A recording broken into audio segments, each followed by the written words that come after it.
Alright. What's up, everybody, and welcome back. We've got a big World Team League match. It's a best of two between, of course, Dragon Phoenix Gaming's herO in the bottom right side of Moondance, and he's going for a 12 pylon opening. Fastest pylon possible. In the top left, it is Maru, representing Onside Gaming. Oh, and Maru's going for a proxy barracks. Oh my god. Okay, so we've got the best Terran versus the best Protoss players in the world, and that is pretty much uncontested. Maru's going to go for 15 or 16 barracks. I think it's a 16 racks, guys. 16 racks. So it's not as fast as it could be, right? There is 14 or 15 barracks proxy, which is the super all-in-one you see with Proxy Reaper and TvT sometimes.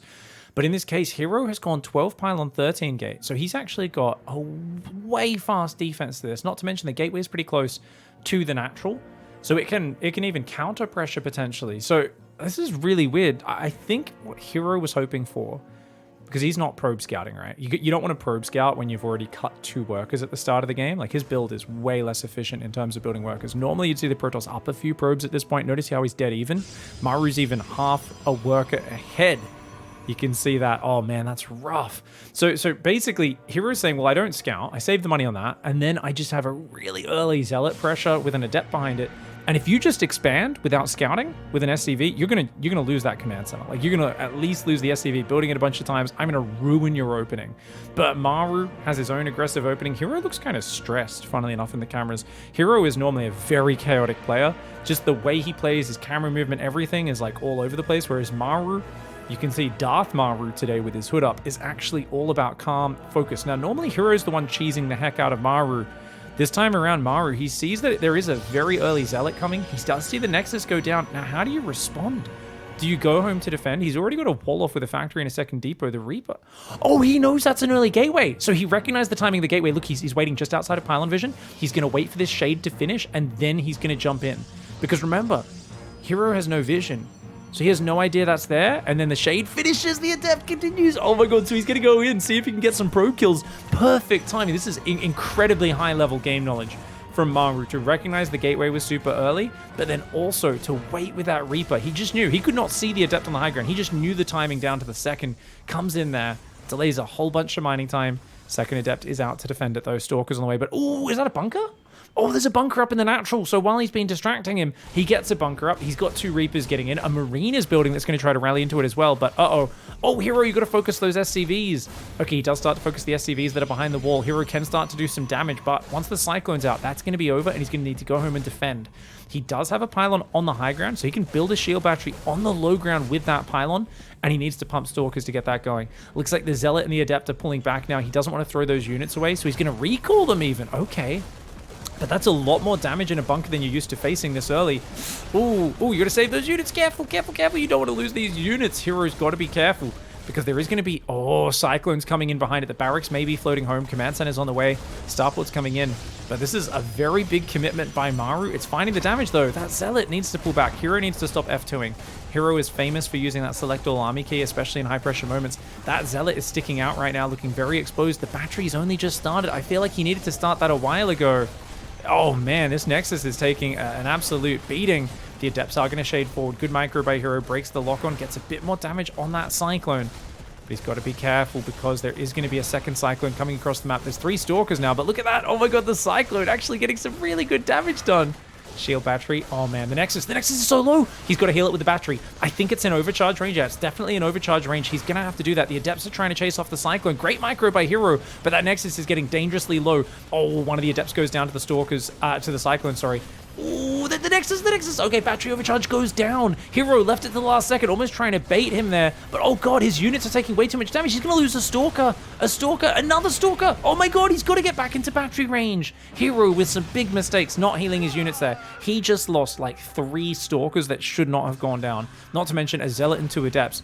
I'd love to see the units lost time. Yep, there we go. 2 Stalkers, 2 Adepts, and Zealot. That's a lot of units. Having 2 more Stalkers is massive, because remember, this is a tiny map, and Terran almost always follows up with some sort of relatively quick push. Now, is it going to be like a 3 racks push with Stim, or will he go with just 1 or 2 tanks and a Raven?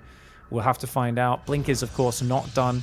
herO, I think he survived okay economically. He didn't really take too much economic damage. Remember that the command center was so delayed. And he's getting a shield battery in the main base as well. This is always a tough position to be in as the Protoss because you don't have a lot of vision. And with no scouting, right, that robo being so delayed, you're like, am I about to get pushed right now with a big all-in, or is it going to be a little bit later in the game? And it's very hard to identify if you should be going splash damage, getting a forge, getting +1 attack, you know, going for those later pieces of tech to keep you safe around the 8-9 minute mark onwards, or do you just need fighting units right here, right now? herO's going to try to do a bit of everything. He's getting shield batteries, he's building sentries to gain energy, trying to take that third base. Tanks, Marines, Stim, and +1 are on the way for Maru. No third command center just yet. Maru's going to get a bunker just in case the blink does cause him issues. And a shield battery at the third as well. These shield batteries are very early in the game. And this just shows how little information herO has about what's coming. And he's leaving all of his units at home right now, looking really paranoid. Whereas if he had all the information we have, he would be delaying those batteries at least another minute, maybe 30 seconds or 40 seconds, getting more gateways, getting splash damage. He'd be going for all those things to help him a bit later in the game. And I think Psystorm would almost definitely be his choice if he could see what we could see, because tanks being produced and a Raven and 2 Cyclones, all of those units are not Widow Mines. And essentially, against non-Widow Mine styles, if you can get Psystorm on the Marines, your Zealots will kill all the tanks and the Cyclones really quickly, while the Marines are running away and spreading away from the Psystorm. Here we go, 42 SCVs. Maru still does not have a third command center started, and it's almost 7 minutes. But the production is only now exploding for herO. Both sides are very slowed down. It feels like they're both at the point where most players are around 5 minutes in the game, maybe 5:30, even though it's almost 7 minutes. And everything has been slowed down. Now, was herO's build disrupted enough by that early aggression? Did he manage to cheese the cheeser and throw him off his game with that early bunker rush? Oh my god. Dude! Oh my god. Maru had no scouting. Maru just had game sense. He said, you know what, around now is when a Warp Prism's going to go up, and he's going to try and Warp Zealots in my main.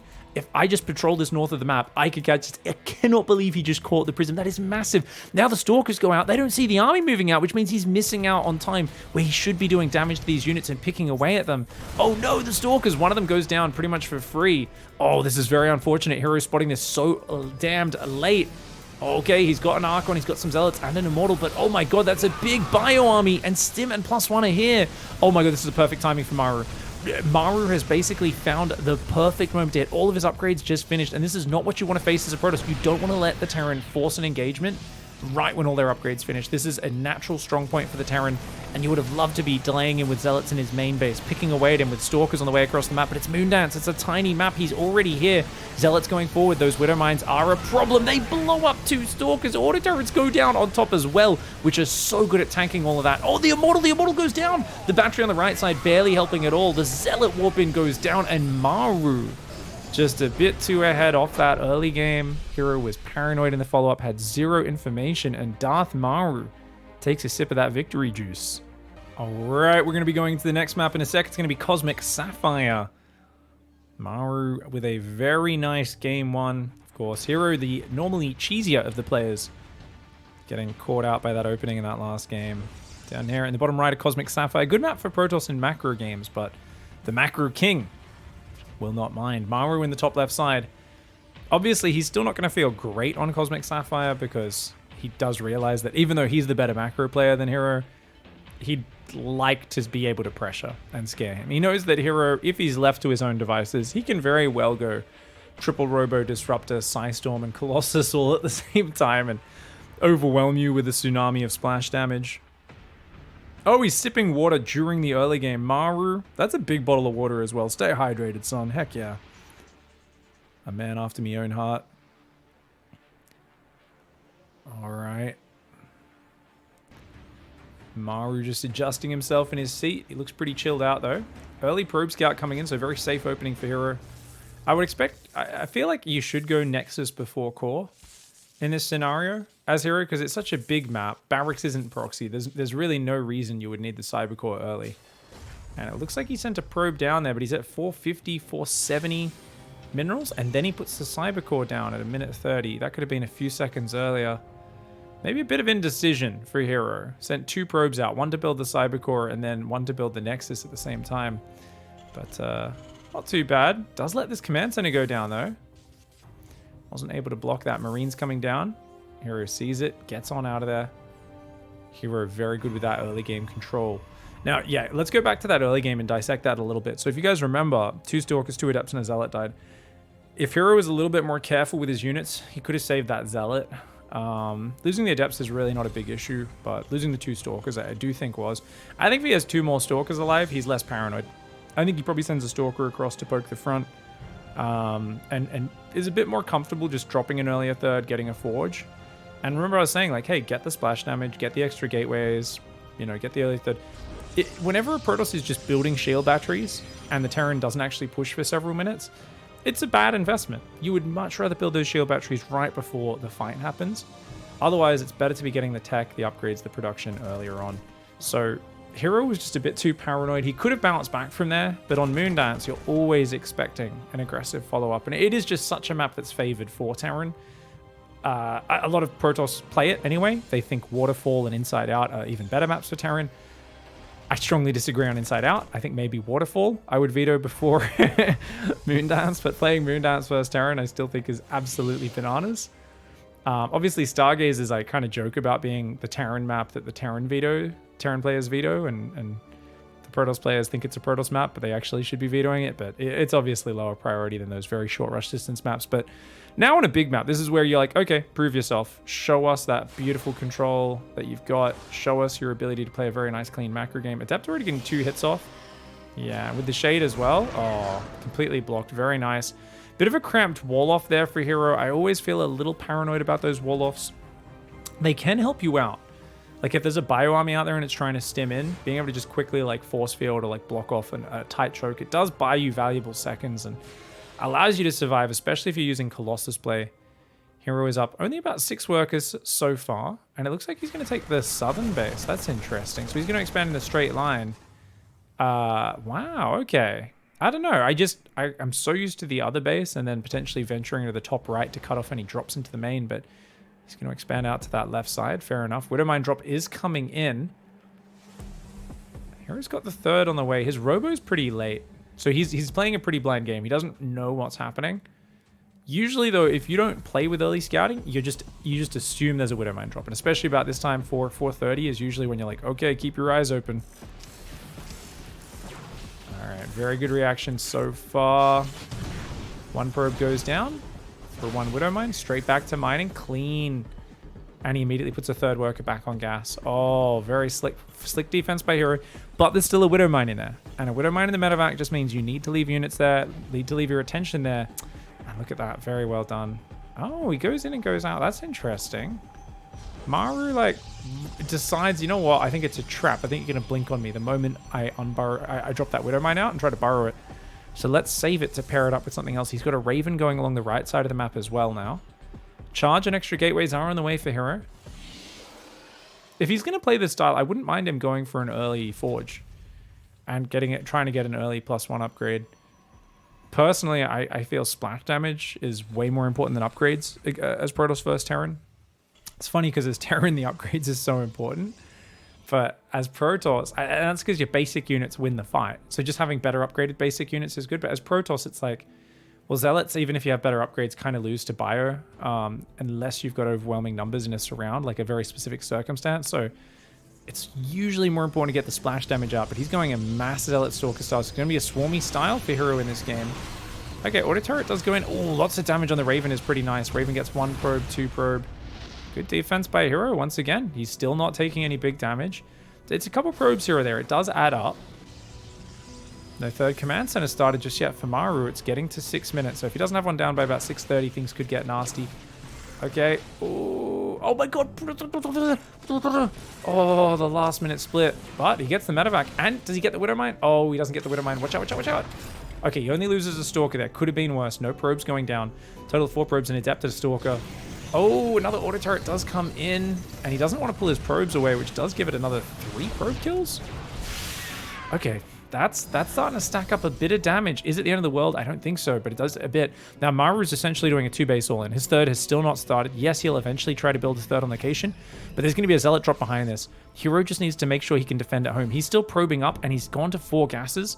He's got to make sure he just masses Zealot Stalkers behind this and has enough units to survive. Not to mention his first force fields are going to be key. Now he's going to distract with the Zealot drop. That's going to do some pretty big damage, but Maru is not turning around right now. Maru is continuing forwards through the watchtower across the map. So herO is going to do some pretty good damage here. Oh my god, herO, the YOLO Lord, is going to commit even more. I think he assumes that Maru is going to turn around to defend this, but Maru is not. And the problem is you've just warped in a lot of army on the other side of the map. That means your army at home needs to have the perfect fight because you are so outnumbered. Stalkers, grab a medevac and get out of there. Great start to the fight for herO, but he's committed so many Zealots. Even though they're butchering Maru's economy, Maru was already all in on 2 bases. It's the army that you need to worry about. And oh my god, an Immortal and a bunch of Stalkers disappear.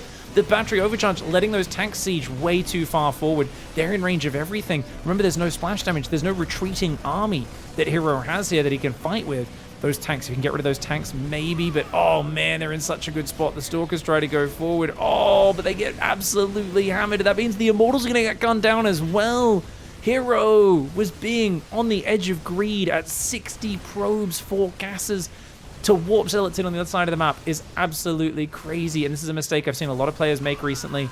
Oh man, this is it's one of those things where if the Terran turns around, what herO did here is the perfect game-winning decision. But if he doesn't, if Maru just continues across the map, then you just can't defend. You're too outnumbered. You're way too outnumbered against such a big army. You don't have any splash damage. You don't have enough force fields. You've got to have a few more warp-ins at home. herO playing a bit too fast and loose, and Darth Maru says, yeah, you've beat me a few times, but I am still the daddy in this relationship. I don't even need my victory juice. Just puts it to the side. GG, well played, Maru, Chad Gamer.